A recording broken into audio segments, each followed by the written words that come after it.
Our next poet, Brett Underwood.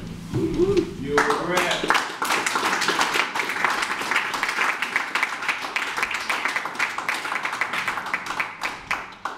Thanks for being here. Thank you for herding cats. Let me do this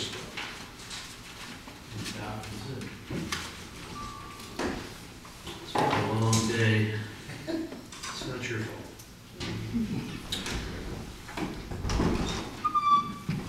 Man's crisis of identity. A. Button the lip, but for a daft witticism. Disinfecting cityfied minivan stories, stewed in knotted midsection oven. Mittens telling the ancient news networks with finger signals that fry the nothings and insist incidents will jump the fence.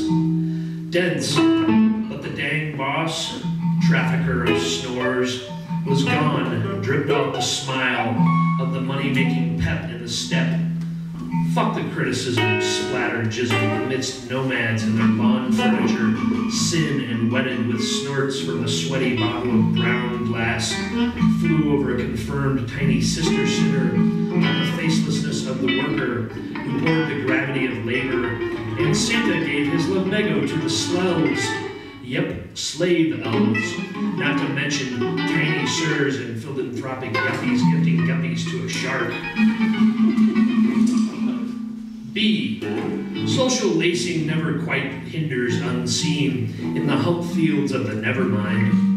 The stripping of hazy ids that couldn't begin to lend abstraction to the expected bocce ball precedent, pretending when that ditzy 6 balls descent drips on a coerced ditz. Or maybe the next hit spy rallying for the invite of a possibility that the moon dang to drizzle Mussolini sugar nectared on the rim of your Grinch hole. Lo, the cloud working a lunch shift on Wednesday. Weep easy, weep long, wipe the drips from your gentle smirk. Loosen the reins of your work-steady belch, ye clodhoppers, ye gophermens. Then there came at last, old crayon, you grizzle, from near the space needle of no syringe. At the end of the day, his back aches, and she still smells like onions, muttering gravely into the whiskey and half-drunk ales. Misery in the tea asks, why mystery, at the rust in his socks. 3. Ice cream, a time void forcing you, willing you to believe that you're an angel, to let that pouty dictator melt over the cone to your cunning fingers of bliss that hold the magic. Oh, the magic. The magic to render that morning skeleton into a man who no longer regrets having butchered his mother's tongue, or letting you slip Cheerios into his guitar hole. Unfished.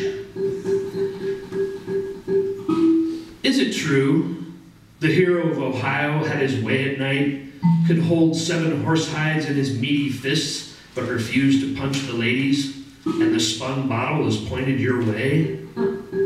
Or the barbarian is riddling cliches and cocking the trigger started as a note from a shin guard and ended as a line from a pimp because he got his nose picked and his dick won't get any bigger with the plenitude of ham hocks in perpetuity, until James Joyce pitches a shutout despite the mustard stain in left field? Something about some hooker put Brill cream on his hemorrhoids and his prayers to Wall Street turned into a jingle in a dust-filled teardrop bucket deep enough to drown a lazy and deboned fish on a sign that said, "Squirrels fishing is not called squishing," taken from the mouth of Charles Lawton by the cashier at Big Lots. And back at the party, basically naked and covered in blood, well, looks like he murdered his hot corn girl. What? Oh, never mind. I can't. It can't be, can it? It's too gruesome. Though the riffs are humongously catchy. First, the bad news. She called Lincoln a nigger lover on Yelp. cost the bistro wouldn't sell her American cheese after Chumpy the gnome and another someone doing a reasonable mimicry of Marshall McLuhan while soft rocking to a Tupperware scenario involving egg whites and the mocha next door horrified her in the street. Thought the llama was a jerk, too chicken to admit the indiscretion, and the NRA is channeling MLK on CNN. Could it be? Regardless, the librarian is fiddling with a new IQ, but can't get away from the stares of the illiterate. Except at night. And oh, the night. The good news. Rereading Melville to the muffled Moby in the neighbor's walls, and she ain't got dick, they think? No matter. She, drifting to dreams in eventual white noise sheets of solitude as she counts the rhythmic squish, squish, squish, squish, squish, squish, squish, squish of their lifeblood from punctured aortas into a vast ocean without hooks. Physics.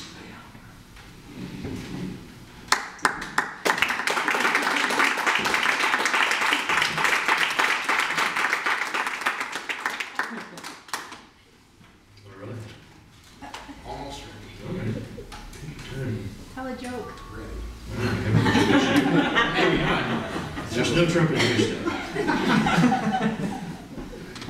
Physics.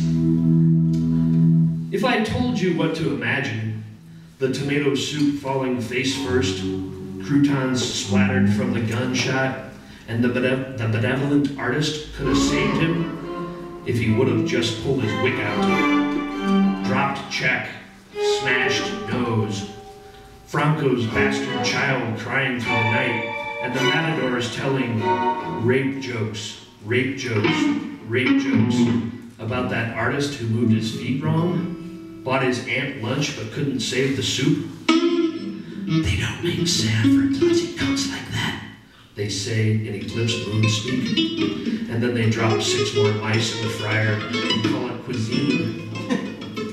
If I could tell you to imagine that waste of sperm, you'd buy a Tommy gun and mount it atop your minivan. You'd tear hell to the next box store, sure, but you'd be screaming. Oh, you'd be screaming. Face first, your Dolly Parton CD skipping the mud. You'd be ranting. You'd be spreading those ivory thighs for even 4 inches of dolomite so you could keep the love and the honey. Why wouldn't you? Winter cure. When the shoulders slouch and the heart is low during a Pro Tools or neighbor noise warning, take the gamble to throw your head and shoulders back and put your face in the sun and reconnoiter your fancy free through orange eyelid worms. If that does not cure, put your moon there and get your ass warmed. Get it burnt even. Let your wind blow, legs stretching, feet planted, hands digging for the devil that gave you such a spine to stand alongside the traffic, belching that mushroom cloud. Exquisite corpse, number 1. Dresden was a pussycat compared to Mama, but her stockings hung in the alley unapologetically.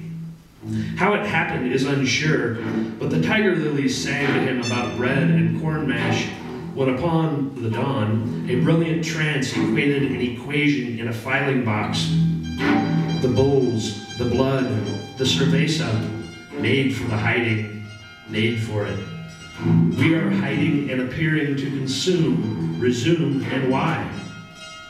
They stood together in the morning meadow, blood mixed like muddy waters and fish shit and the sky, dirt and silt in gills, in nares, in bills, lungs and shit through the eyeball slits of America. Who can breathe anyhow?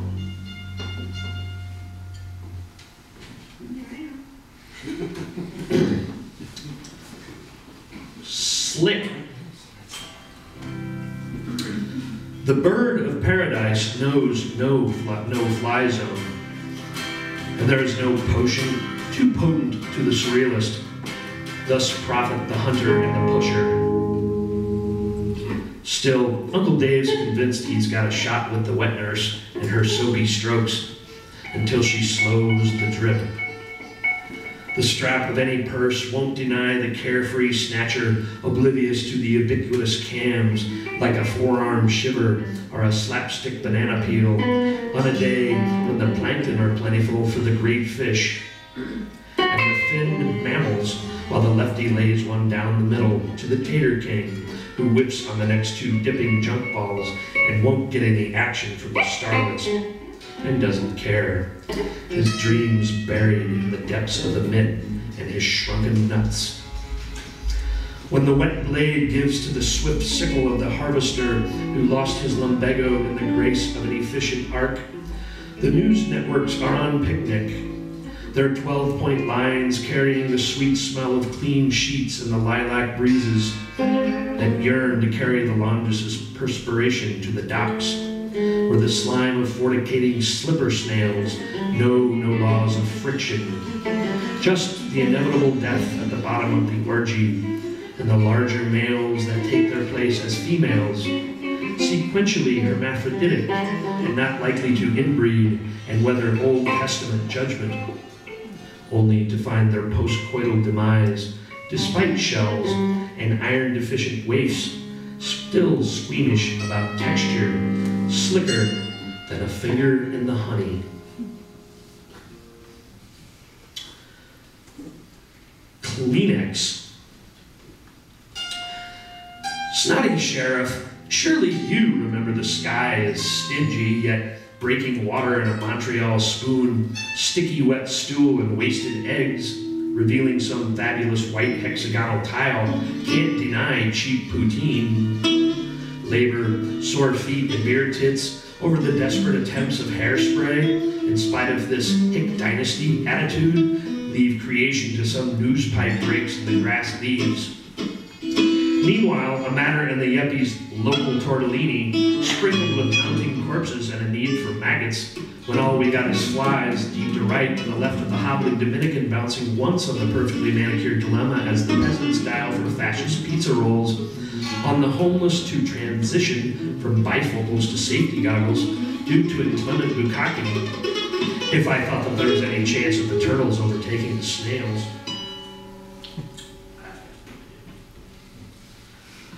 And spin cycle. Pants looped after too many belts don't promise success or bale-free waters under dirty skies. Every mixture says don't when the balance beam broke into a foxtrot just inside the screen door, where love splashes on the rocks with the sand in the glass, falling faster than angels and stockbrokers with sad suspenders, oblivious to the spring in the step of the dream-sick broad in stained sweatpants, cleaning out some boxes for the rats to prey in the safety of their own hunger wrapped in clover leaves and buzzed by choppers on the label of the hash can is all I saw all day. Shut up, will ya? The vicar's got a full count and a nasty crease in his trousers. His hitting streak is on the line, and the laundromat could regurgitate on the way to actual soul music in the busboys' shuffle. That's it for me.